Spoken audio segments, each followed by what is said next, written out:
Hey guys, so in this video, I'm going to be going over how I would fix your Klaviyo account in 30 minutes. Now, this is as if I were to jump into your account straight away and, if you're at, let's say 10%, 20% of your revenue coming from Klaviyo, these are the exact pillars that I would look at in order to drive your account forward and make sure that you're making the most out of it. So, I've audited tons of accounts at this point, and from what I found, like I said, there's four major pillars that you need to be focusing on in order to maximize the revenue potential of your email channel. And from what I've kind of found, people tend to focus on the very small, micro optimizations. From what I've seen though, the biggest differences and the biggest improvements come from focusing on the heavy hitters, which are going to be the pop-ups, the flows, your deliverability, and your campaigns. So in this video, I'm going to be breaking down exactly each and every single one of those pillars and the exact mechanisms that I would look at to improve the performance of each one to collectively increase your performance of your Klaviyo account. So let's dive straight in. In order to fix your account in 30 minutes, the first thing that I would look at is the list growth, the deliverability, the flows, and the campaigns. Those are the four major pillars that are going to be making the biggest difference in your account. So first things first is list growth, right? You can't email people who aren't on your list. It's going to be really, really important for you to try to do everything you can in your possibility to increase your list size as much as possible, because the size and the quality of your list determines your ceiling. And it's going to directly impact your potential reach and your potential revenue. And so the list growth is going to be tied to the pop-up form. That's going to be the biggest way that you're actually going to be able to grow your email list. And I'm going to be diving into that shortly. Second thing is deliverability. So it doesn't matter how good your emails are if they land in the spam folder, right? Or even the promotions folder, right? So deliverability is going to be the foundation of everything else that everything else sits on. And it really just ensures that your emails are actually reaching the intended audience, because you could have the most beautifully designed emails, perfect copy, but if people aren't seeing them, then it's just kind of a wasted effort. The next thing is flows, right? So these are basically emails that get triggered based off of specific behaviors that people are taking. So, basically these are automated sequences that work while you're sleeping and, generate revenue while you're asleep. So these are basically, I like to call it your 24/7 sales team. Common flows that you've probably heard of or might even have right now, or like the welcome series, abandoned cart, post purchase, and many more. And then nurturing leads and driving conversions. That's what these flows are going to be doing pretty much continuously. And so the fourth pillar is going to be campaigns. These are your manual sends, your broadcasts, your one-off type of emails that you're going to be sending out. So these could include promotions, launches, content, storytelling, etc. This is how you're going to be staying top of mind, and be able to engage with your audience, every single week, and make sure that, your audience doesn't forget about you. And then basically it also allows you to drive campaign revenue on demand through timely strategic communications. Um, I'll get into this a little bit more detail, but the main thing that I find with campaigns is that people just often don't send enough in fear of bombarding or annoying their customers, which I'll explain to you is, should not be the case at all. So again, that's four pillars. Don't overcomplicate it. I'm going to go through each and every single one of these one by one so we can break down exactly what to look for. So let's start with pillar one, which is list growth. This is something that's really, really, under leveraged, and it kind of flies under the radar with a lot of brand owners, and they don't realize the actual impact that actually growing your list has on the account. And so, your pop up is basically the front door to everything. Just to start with the obvious, you can't email people who are not on your list, and the pop-up is how, strangers, people that might be coming through your ads or social media, etc. That's how they become subscribers. And so it's the most important conversion tool on your entire site. And like I said, most brands treat it like an afterthought, but the reality is that 98% of visitors won't hand over their email for nothing, right? And so we need to make sure that we dial in that pop-up to make it to persuade them to leave their email address with us, so we can email them and nurture them and educate them and monetize them over time through our flows and campaigns. Sign up for updates doesn't work. Nobody wakes up excited to receive more emails. You need to give them a reason and something that makes the exchange feel worth it for them, right? The incentive is not a bribe. it's the price of admission. So if you get this wrong, you're going to be bleeding potential customers every single day.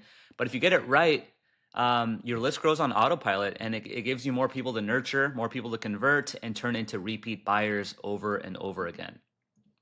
So just to show you some examples of different offers that can actually convert, I would start here basically. So these offers work across a variety of different brands that we work with, and it turns passive visitors into engaged subscribers. So a very common one, very popular one that you'll see is percentage off your first order.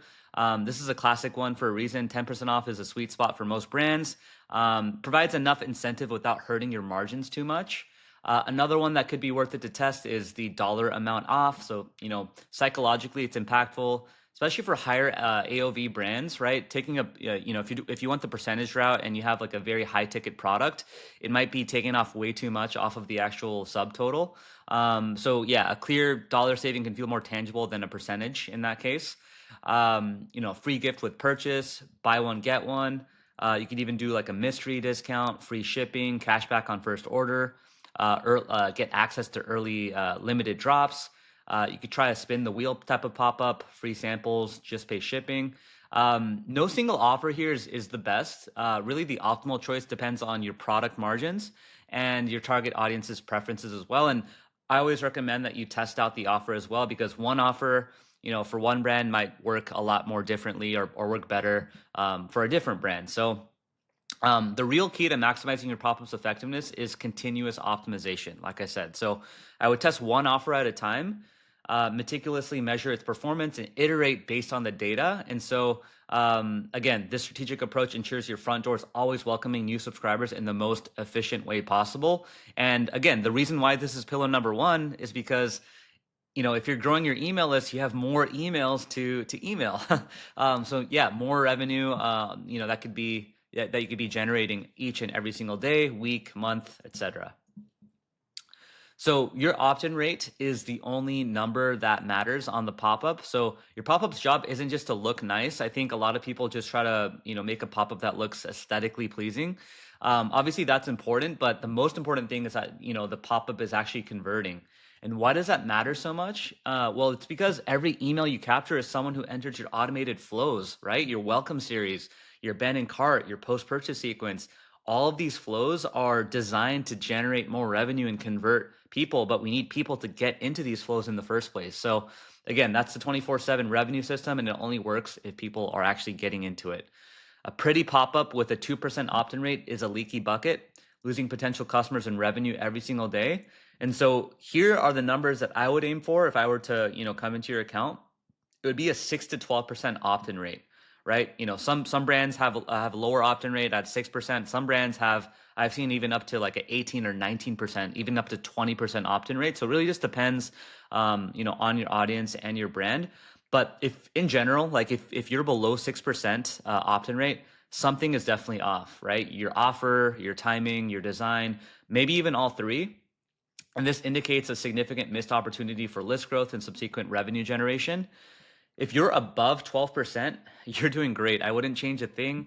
I would just protect it. This means that your pop-up is effectively capturing leads, feeding your email marketing machine with engaged subscribers ready to be nurtured into loyal customers. So again, not going to get into too much detail here, but let's just say for example's sake, you have a week pop-up at a 3% opt-in rate and your store gets 30,000 visitors per month. That's 900 emails that you would have collected. And let's say your welcome flow, conservatively has a 5% conversion rate at an $80 AOV. Just in 30 days, right? Your monthly welcome flow revenue would be $3,600. Now, let's say everything stays the same except for your pop-up, right? Let's say your pop-up, instead of collecting 3%, it now collects 10%. Again, your store still gets 30,000 visitors per month. You're collecting 3,000 emails instead of 900 emails. Same 5% conversion, same AOV. Now your monthly welcome flow revenue has jumped to $12,000, which is nearly a 4x increase in terms of your revenue just from one flow, right? We're not talking about campaigns, abandoned checkout, or anything like that. We're just talking about the welcome series alone, simply by just improving the opt-in rate. And so here's what most people miss, right? Those extra 2,100 subscribers per month, don't just hit your welcome flow, they stay on your list, right? They receive your campaigns, they buy again, and this gap compounds every single month because every single day is a new opportunity to, grow your email list over time. And that's basically what we call a revenue multiplier there. Just to get into a few other things, so an anatomy of a pop-up that actually converts. You want to start with a compelling offer. So again, most brands, they probably start with the 10% off your first order. Probably would start there just to kind of gauge and see how things go in terms of your offer. You want to make the offer impossible to miss.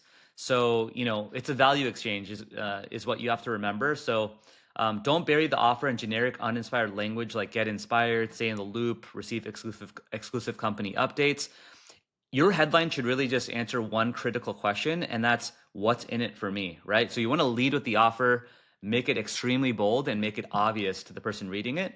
And you want to keep it stupid simple, right? The pop-up, I always like to say the pop-up isn't a place to flex your copywriting skills because nobody likes reading a paragraph. They're scanning for a reason, to stay or bounce. So biggest levers here are you want to focus on a punchy headline, you want to have one line of supporting copy, and you want to have a clear call to action button. That's it. 3 elements, no walls of huge text, no, but wait, there's more, no clever wordplay that forces people to think. You just want to be as clear and concise as possible. You don't want to have any sort of design that gets in the way. So no cluttered layouts, no crazy color schemes, no product photos fighting for attention. Really just want to avoid anything that distracts from the actual offer. You want to make the offer front and center. You want to make that the biggest thing that people can focus on because simplicity wins at the end of the day, especially when it comes for pop-up. Now, step 5 is we want to ask for the email, but use a 2-step pop-up. So I always see this on tons of pop-ups where people, and this is typical of pop-ups that have like a 2 or 3% opt-in rate, which is kind of the average of what I've seen across accounts that I've audited. But you want to be able to lead with the question, right? So on the first phase of the pop-up, maybe if you have a skincare company, you want to ask, what is your biggest skin concern? And then have like a multiple choice below that. So for example, what is your biggest skin concern? Number 1, like acne. Number 2, dry skin. Number 3, oily skin. Number 4, aging, for example. And then the second step is that you're going to request the email. Now, this approach does 2 very, very powerful things. It gets them mentally invested before you ask anything, right, of them, which is the email, right? It triggers a commitment bias, which in psychology is really, really important. Once they've taken a small step, they're going to feel more compelled to complete the next one, which is again requesting the email. And so by the time you request the email, they've already engaged. So completing the opt-in process is the next logical step in their interaction with your brand. Also have some information here about collecting SMS. You want to kind of obviously use that as a third step.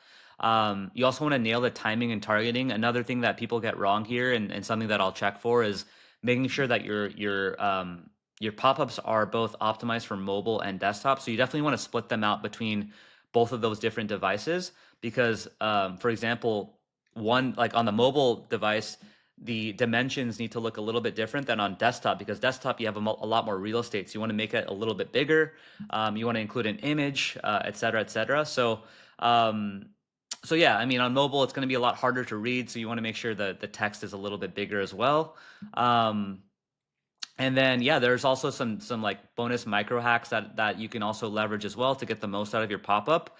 By the way, I'm not going to get into the little nitty gritty details here, but this document is a 126-page document that covers literally each and every single element that you need to maximize your revenue and get it above 40% email attributable revenue.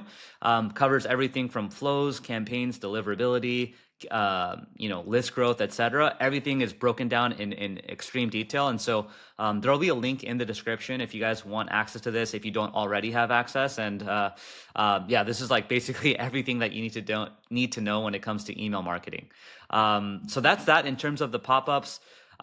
Here just are some quick examples of some pop-ups that I really like that you can actually kind of swipe from. So, this is a brand that we work with called Vanish, basically asking what is your biggest skin concern. Friday pickleball, you've got a mystery discount. Look, understand, like, this is exactly what I was saying earlier, right? You want to ask a question in the beginning and then kind of get that commitment bias going. So that way, after they answer this question, they're more likely to leave the email. You can see Dr. Squatch right here. You can have everyday dose, basically asking a question. You have eczema honey, and then you have mellow. A lot of these, pop-ups ask that question first and foremost. Not every single one does, but in general, I've seen better opt-in rates when we're able to kind of have that two-step pop-up versus just a one-step pop-up. So in the next step, we'll go over the deliverability part of things. So pillar two is deliverability, and deliverability is so important. And another thing that's really often overlooked, because again, you could write the perfect email, you could have the best subject line, beautiful design, unbeatable offer, but it doesn't matter if it lands in the promotions folder or even worse, the spam folder, right? So and I have this little, funny image here that says like the graveyard, best subject line ever, 50% off sale, perfect email design. All of these they're dead basically, because it doesn't really matter if you have the best sale, the best design, if you're in the graveyard and no one can see it or appreciate it. So that's kind of the main thing. And there's four things that control your deliverability. The four things are going to be the sender reputation, your engagement rates, spam complaints, and then also your sending infrastructure. And I'll break down each of these kind of one by one. But here's how to fix your deliverability when it's tanked, right? If your emails are landing in spam, first of all, I wouldn't want to panic, but you do want to act fast, because rebuilding your sender reputation takes strategic effort and consistent execution. And so here's the playbook to climb back out. You would want to tighten your segments immediately, right? I've seen a lot of mistakes where brands just emailed their entire list all at once over and over and over again. If you're seeing open rates below 15%, I would say to tighten up your segments to people that have opened or clicked in the last 7 days. We call that the 7-day engage segment, because these are people who actually engage, and that engagement signals to inbox providers that your emails are actually wanted. And so at this point, you're rebuilding trust, and you're starting small and staying focused, and then you're expanding from there. You also want to, pause non-essential flows. You want to turn off anything that isn't critical. Keep your highest engagement flows running, like your welcome series and abandoned cart reminders. Every email that gets ignored right now is digging you deeper into the hole, and that's actively harming your sender reputation. Another thing too that a lot of brands don't do is mix in plain text emails. So this sounds really old school, but it actually works, and sometimes it works, you know, impressively well, like way better than like a designed email would work. So plain text emails actually tend to land in the inbox better, more than heavily designed ones, because they appear less promotional and more personal to inbox filters. So you want to add a few into your flows and campaigns while you're recovering your reputation, to signal more human-like communication. And this is something that you'd want to do anyways, even if your deliverability is great, because it's just good to humanize the brand as well. Like I said earlier, you want to expand slowly. So you want to be hitting consistently around a 40 to 50% plus open rates on both your flows and your campaigns. And so, like I said, you could start with like a smaller engage segment, like 7-day engagers, then 14-day, 30-day. Once you get to that 40 to 50% mark, you can, get to that next level. Just start expanding the window. Ideally you want to get it to like a 90, 120, 180-day window, but you definitely don't want to rush it, because otherwise you're just going to land straight back into spam. So consistency is key with your deliverability. And there's no quick fix for a damaged sender reputation. But again, these are the things that I would focus on. If I were to come into your account and I see your deliverability is really low, these are the things that I would definitely focus on to improve your deliverability fast. And so in order to keep your deliverability healthy, this is the hard part. Like, keeping the deliverability high is different than repairing your reputation and your deliverability. And so in order to keep your deliverability high, and in order to get to make sure that our emails are actually delivered properly every single week, we want to send emails consistently, right? You want to stay in the inbox regularly, stay consistent, even if it's just once a week, because that helps build trust, helps the inbox providers recognize your legitimate activity. You also want to suppress unengaged subscribers. So For example, these are people that maybe have received, X amount of emails in the past, but they've stopped opening or clicking. You want to stop emailing them, because if you keep on emailing them, it's gonna signal to email providers like, hey, these people are receiving emails, but they're not actually opening or clicking. They don't want to hear from the brand anymore. And it's just sending a negative sort of feedback loop to these major email service providers, basically telling them that your emails are not wanted. And so that's going to obviously, like I said, negatively impact your overall deliverability. You want to prioritize engagement over list size. So I think a lot of mistakes that brands make is they kind of look at like vanity metrics, like how big your list size actually is. But I would say I would rather have a 30,000 size list that has 45% open rates rather than a 100,000 size list with 8% open rates, because this tells me that there's more quality emails in the list. There's more legitimate people that are actually interested in my brand, etc. Like I said, vanity metrics don't pay the bills. Actual engagement does. And so quality over quantity always when it comes to your email list. And then last but not least, you want to be making sure that you're emailing engaged profiles. So you want to define an engaged segment. These are typically people that have opened or clicked an email in the last 90 to 120 days. And you want to make it a rule to send approximately 95% of your campaigns exclusively to them. I will say it will be worth it once in a while to send emails to your entire like master list. And master list is basically everyone that has an active profile on Klaviyo.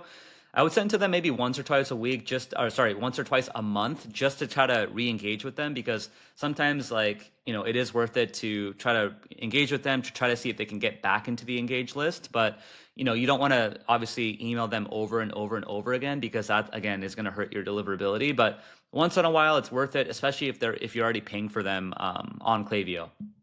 But in general, you want to focus on your most engaged segments. So to wrap everything up, if I were to fix your account in terms of deliverability, the main thing that would sum this up is send good emails to engaged people, do it consistently, and you'll never have to worry about deliverability. Now, the third pillar is going to be your flows, which is very, very exciting, because the flows are going to be making money on autopilot while you sleep. And one of the things that I notice about the flows when it comes to accounts is that, number one, they don't have enough flows. Like, they don't have all of the entire ecosystem of all of the flows that should be on their account. Or they do have the flows, but they just don't have enough emails, or they just don't have the correct strategy within each of those flows to really maximize the revenue. So again, just to get into flows, they're basically your 24/7 sales team that never clocks out. They get triggered specific to customer behaviors, ensuring relevance and timeliness. And so these foundational sequences cover every critical step of the customer journey, providing a personalized experience without constant manual intervention. And that's the great part. Once you set these up, they're going to be running on autopilot, and you don't have to worry about it too much. Obviously, you want to tweak it and optimize it, but for the most part, these are going to be making money on autopilot for you. So a couple different examples of triggers are like the welcome flow that gets triggered when someone signs up to your list, the abandoned cart flow that gets triggered when someone abandons the cart, post-purchase flow gets triggered when someone makes a successful purchase, and then the customer win back flow gets triggered when a customer is inactive or idle after a while. So the 7 flows that print money while you sleep, right? And I really want you to pay attention here, because these flows, you need to have each and every single one of them. And, if I were to fix your account, I would make sure that each and every single one of these flows specifically is set up from the beginning with the right number of emails and the right strategy, etc. Obviously, there's a lot more flows in this, but these are the heavy hitters. The flows are going to have the biggest impact in your revenue. So number 1 is the welcome series. So that's the first impression. It introduces your brand. The site abandonment. So this gets triggered when someone visits your site, but they don't look at anything specific, like no product pages or anything. The browse abandonment. So they check out a product, but they didn't actually add that item to their cart. The abandoned cart is when they've added to their cart, but they haven't started a checkout. The abandoned checkout is when they've started a checkout, but they just didn't finish yet. And then the post-purchase is when they've actually bought something. Now we just want to keep them engaged, deliver value, education, etc. And then the customer win back. So they haven't bought in a while. So maybe they purchased today, but they haven't came back in like the next 60 to 70 days. We want to kind of remind them that we exist, reignite interest, etc., etc. And so by implementing and optimizing these 7 critical flows, You're going to be creating a robust automated sales machine that consistently generates revenue and strengthens customer relationships, all while you focus on scaling your business. Like I said earlier, there are other flows worth building, such as the VIP, sunset flow, post-purchase bounce back flow, replenishment, and more. And these are kind of like the icing on the cake. These 7 flows right here are your heavy hitters, and they'll give you the biggest bang per buck and drive the majority of your flow revenue. One of the biggest mistakes that I see is that a lot of brands focus on these like small little micro flows and like bonus flows from the beginning. And that's great to have, but to be honest, like not a lot of traffic gets into these flows in the first place. You want to focus on the flows that have the majority of traffic getting in. For example, like a welcome series and abandoned cart and site abandonment. Those 3 flows right there that I just mentioned have the biggest amount of traffic. And so that should be your biggest concern, your biggest priority. And a lot of times when I audit accounts, I just don't see those flows with enough emails, or maybe not even see those flows at all. And so you want to nail those 7 flows first and then add the extras later. And so I've actually mapped out every single flow for you as well. So there's actually a very interactive sort of flow chart. If you have access to this document, you can actually view this flow chart right here. It's actually a Miro board. Kind of walks you through each and every single one of those flows and how many emails should be within those flows and exactly the time delays that have worked really, really well. But yeah, basically kind of explains everything broken down. And so you can actually, open this up on the Miro board and explore, how this entire system is connected, and how this optimized structure looks like from start to finish. And yeah, for visual people, this is often really, really helpful.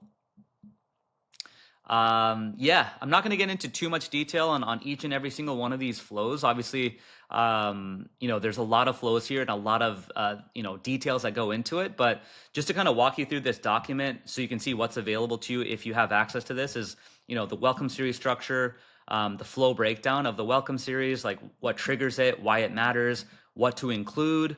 Also, I have some like welcome series email examples right here too, so you can actually see what other successful brands have done, and you can sort of model off of them as well. And so we have one of these for each and every single one of these flows. So site abandonment, flow breakdown, site abandonment examples, browse abandonment. This is taken directly from our visual flow chart that we created, the flow breakdown, why it matters, and then some examples as well. So again, that's the flows. That's kind of the third thing that I would look at. So far we've covered the list growth, we've covered deliverability, and flows is going to be really, really important as well. And so again, this is exactly what I'd look at. Want to make sure you have all 7 of the core flows. Make sure we have enough emails in them. We have the right emails, the right strategy, the right timing, the right conditional splits, the right triggers as well, right? Triggers play a huge role. So that's that in terms of flows. Again, if you don't have access to this document, the link is going to be in the description. And yeah, we'll go over campaigns. I actually want to show you what dialed in flows look like. This is something that I want to cover real quick. So here's what's possible when everything is set up right? These are some screenshots of some of our clients here. So this is, as you can see, $16 million from flows in less than 12 months. You can see that right here, January 1st to December 5th. The flows have brought in $16 million, which is around 66% of the entire email revenue, which is insane. If I scroll down a little bit, you can see we have $93,000 from flows in 30 days. You can see that right here. And Klaviyo in general brought in $200,000 out of the $325,000 that this brand generated. And then we also have $18,000 from flows in 30 days. You can see that right here. Flows brought in $18,000, campaigns brought in $11,000, $30,000 overall out of the $95,000 that this brand created. So safe to say the flows are going to be a very, very critical part of your email channel, and it's going to be really, really important to have that dialed in. Now let's jump into the campaigns here. Give me one sec. Cool. So the 4th pillar is going to be campaigns. So pretty straightforward stuff. So campaigns, if you're not already familiar with it, is basically you're going to be your on-demand revenue button. So as I explained, flows are going to be running on evergreen. Flows are going to be running on autopilot. It's going to be running in the background.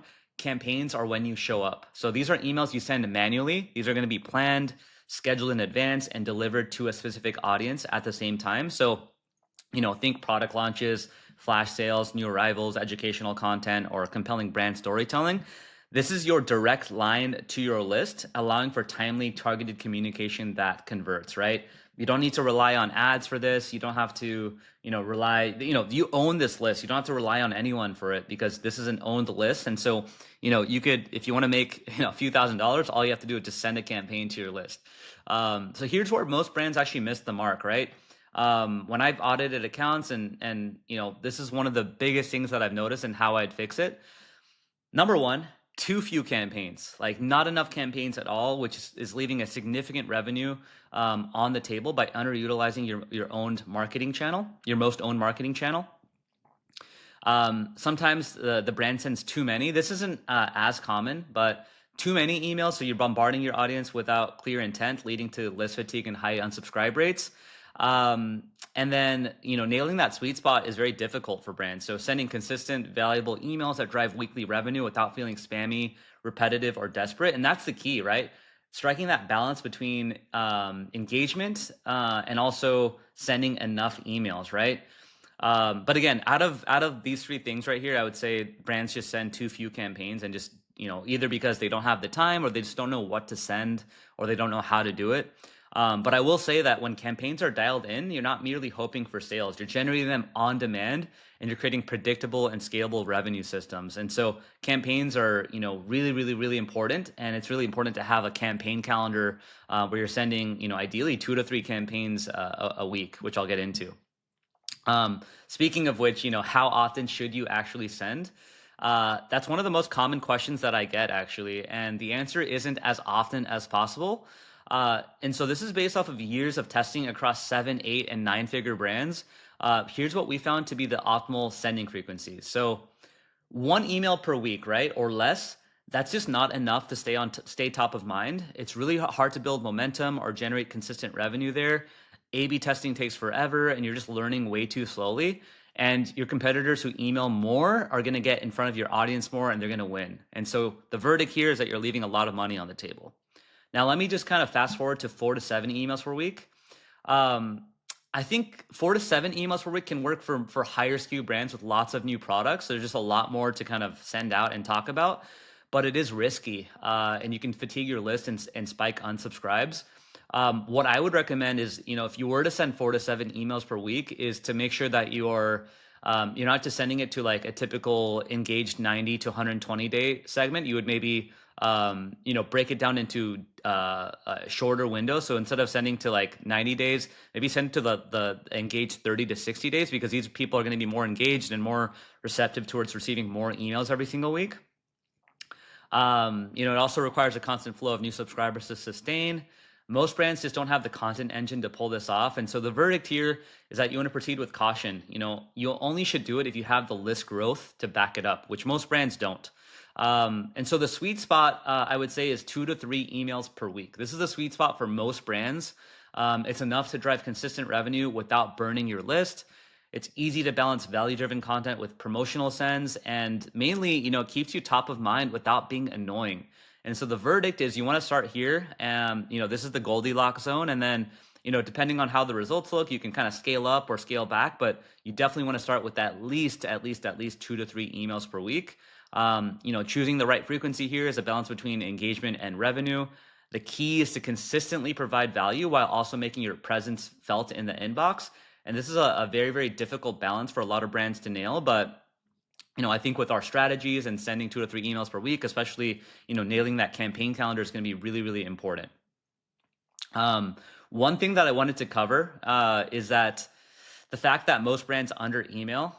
So a very, very common quote that I hear from brand owners that I speak with daily is like, hey, if I email too much, I'm going to annoy my list. So at that point, they start to pull back, 1 email per week, maybe 1 every 2 weeks. Sometimes they'll go quiet for weeks, which is horrible. Then they're only going to pop back in when there's only a sale to push. And then they wonder why email isn't driving results. Well, here's the truth. Well, email inbox fatigue doesn't come from emailing too often. It comes from sending boring, irrelevant emails that people just don't care about. It comes from disappearing for weeks and only showing up when you want something. And it comes from treating your list like it's an ATM instead of an actual relationship, right? So it's going to be really, really important for you to make sure that you're emailing your list regularly and not just spamming them with sales and promotions, because the biggest mistake that I've seen is that people send too many sales emails, and it kind of trains your customers to only buy from you whenever a sale is happening. And so you wanna make sure that you're very tactful with the way that you send emails out, and again, that you're sending enough. So basically, your audience, what they're craving is value-driven content, helpful tips, behind the scenes, new products, brand story, and you want to mix that in with your promotions. And you can email 3 times a week without a single complaint. Honestly, you really can, and we do this across multiple 7, 8 figure brands, even 6 figure brands as well. If you go quiet and only show up to sell, that's when people start to unsubscribe, because then they feel like, hey, you're only emailing me, whenever you're sending a promotion. You're not actually providing me with any real tangible sort of value. So I'm not going to go into too much detail here because there's a lot of information here, but best time to hit send, just to kind of keep things shorter, 9 a.m. to 1 p.m. in your subscribers' local time zone. In general, you want to have 75% of your campaigns be value driven, the other 25% of campaigns being offer driven. I found that like a 75 to 25 or even 80-20 tends to be a good rule of thumb when it comes to balancing out how many value-driven emails should be sent versus offer-driven promotional emails. I also have 50 different campaign ideas that you can actually steal. So these are different campaign ideas based off of product and education, social proof and community, brand and storytelling, engagement and interactive, sales and promotions, and then curated and roundups. So basically, you don't need to reinvent the wheel every single week. You just rotate through these, and you'll never run out of things to send. And if you work with myself and my team, we're going to be handling all of this for you in terms of what to send, when to send it, and who to send it to. So these are just some examples of impactful content campaigns. You can see 3 benefits of organic foods. Straight delivering value, right? Just benefits. The cereal is amazingly crunchy. We're just showing reviews of the product, showing them some images of the actual product as well. Then we have Green Goo, which is like a skincare company, basically just kind of explaining like a morning ritual sort of routine and an evening wind down routine, and kind of encouraging them to come back to their site and check out more about that information. So those are some examples of like really good impactful content campaigns that you can send. And then there's offer-driven campaigns, which again should make up around 25% of your sends. So these are some examples here: 20% off socks worth gifting. You can see today only, score 40% off. This bundle. You can also see Ruggable up to 30% off with a nice little infographic, still thinking it over, et cetera, et cetera. So these are just some of many, many different examples that we have in this document. And then basically just to kind of sum everything up, you have 3 seconds, don't waste them. People don't read emails, they scan them. And so you want to make sure that the email is totally skimmable, no walls of huge text, 1 email equals 1 message, and you want to write like a human. And so this is what actual dialed in campaigns look like, right? Here's what happens when you nail the fundamentals, you nail strong angles, consistent sends, and emails actually people want to read. You can see the average revenue per campaign here is around $2,332 as you kind of move from top to bottom. We do have an SMS here that generated around $2,400. This client, the average revenue per campaign $7,500, which is incredible. And then average revenue per campaign here is $53,000. So you can really see here how critical it is that you dial in your campaigns, because if you're not sending campaigns every single month, you're leaving a lot of money on the table. And so these are the main things that you want to focus on. And again, biggest mistake I've seen is, number 1, people just don't send enough emails, or number 2, they do send emails, but it's mostly just promotional emails. And so if you dial things in properly, these are the typical, type of results that are possible, with your email sends, if you're able to send consistently and send the right type of content. So that pretty much sums it up, right? That's exactly how I would fix your Klaviyo account in 30 minutes.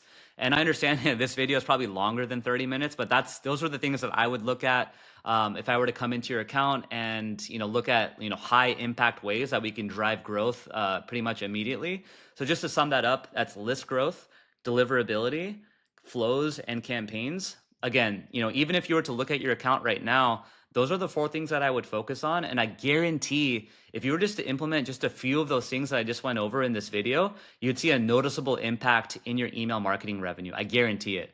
And so hopefully this video was helpful. And yeah, that's exactly how I would fix your account in 30 minutes. Thanks.